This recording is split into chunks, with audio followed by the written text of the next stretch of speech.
Welcome sa Tagalog Horoscope, ang iyong gabay sa pang-araw-araw na buhay.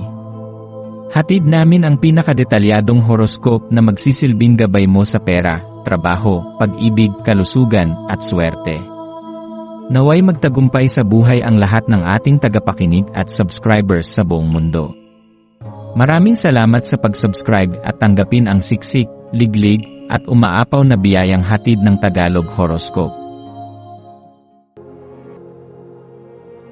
Ito ang iyong pang-araw-araw na horoscope para sa Gemini para sa Abril 9, 2025. Sa araw na ito, tila may mga bulong mula sa sansinukob na humihimok sa iyo upang sandaling huminto at pagnilayan ang iyong landas.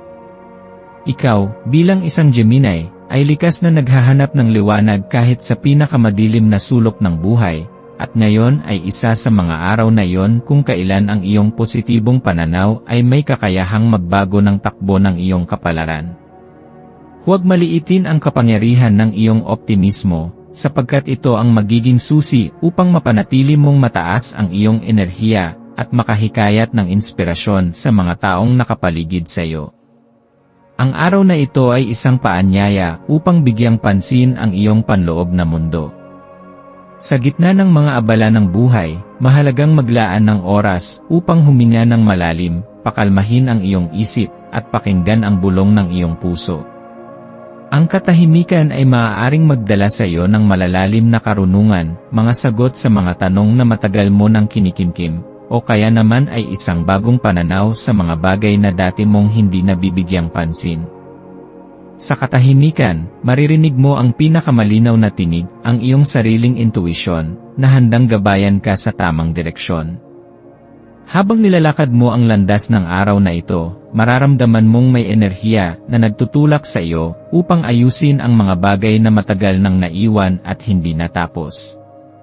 Ito ang perpektong panahon upang tugunan ang mga nakaimbak mong gawain, linisin ang iyong espasyo, at ayusin ang iyong mga plano sa hinaharap.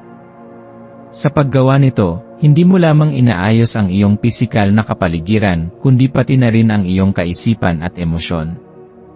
Ang pagkakaroon ng kaayusan sa iyong paligid ay nagdudulot din ng kaayusan sa iyong isipan, na magbibigay sa iyo ng malinaw na direksyon sa mga susunod mong hakbang.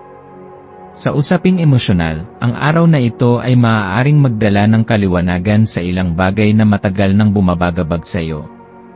Marahil may mga sitwasyon sa iyong buhay na tila hindi mo lubos na nauunawaan, ngunit ngayon ay may pagkakataon kang makita ito mula sa ibang perspektibo.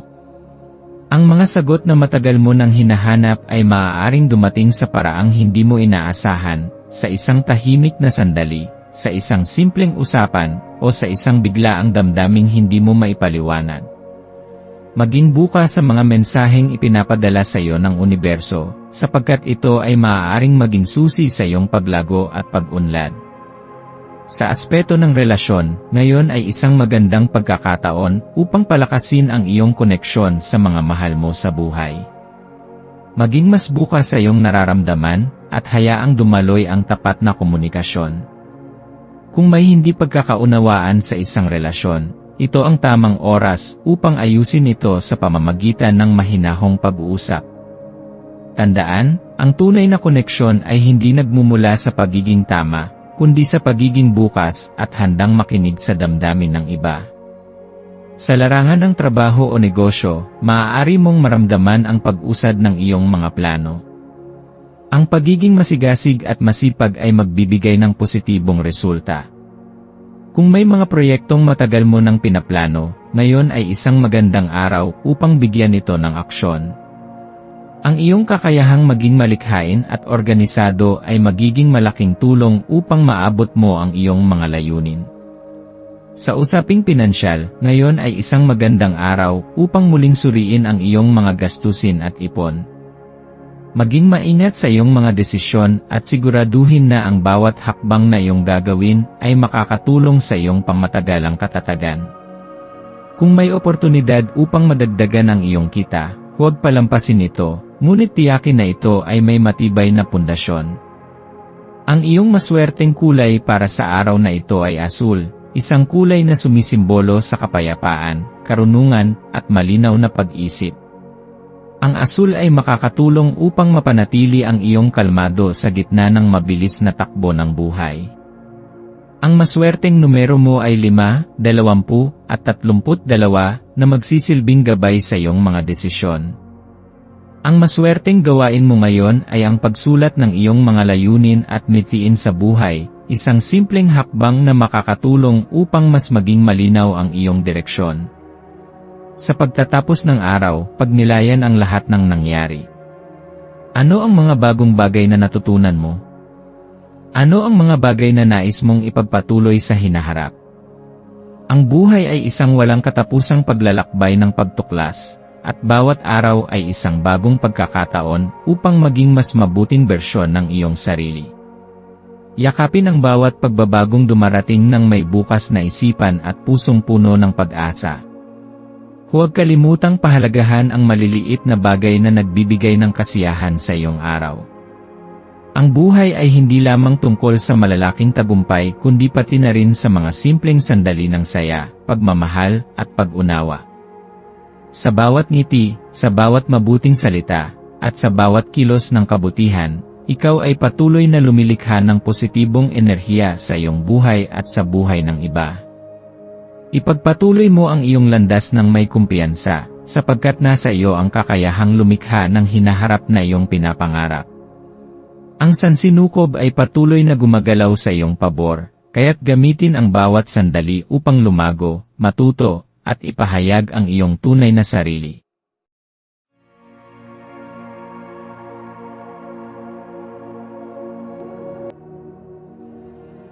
Tayo ay magkaroon ng kaunting sandali upang ipagdasal ang lahat ng mga dalangin ng ating mga subscribers, na sana'y matamo nila ang kanilang mga pinapangarap sa buhay, magandang trabaho, mabuting kalusugan, payapa at masayang pamumuhay, at siksik, liglig, at umaapaw na biyaya at kayamanan. Ipinagdarasal namin ng mataimtim ang lahat ng mga komento sa nakaraang video, at hinihiling namin, Panginoon, na pagpalain mo ang ating mga subscribers ng masayang buhay sa mundong ibabaw. Maraming salamat po. Maaari kayong mag-subscribe sa aming channel na Daily Prayer, kung saan nag-a-upload kami ng pang-araw-araw na Catholic Gospel Readings, Reflections, at Daily Rosary Reading para sa lahat ng misteryo ng araw. Tulungan ninyo kaming buuin ang community na ito at mag-subscribe na. Ang link ay nasa description box. Maraming salamat sa panonood ng iyong horoscope ngayon araw. Naway gabayan ka ng mga bituin sa iyong landas. Huwag kalimutang mag-like, share, at subscribe para sa iba pang cosmic na kaalaman. Hanggang sa muli, manatiling konektado sa universo,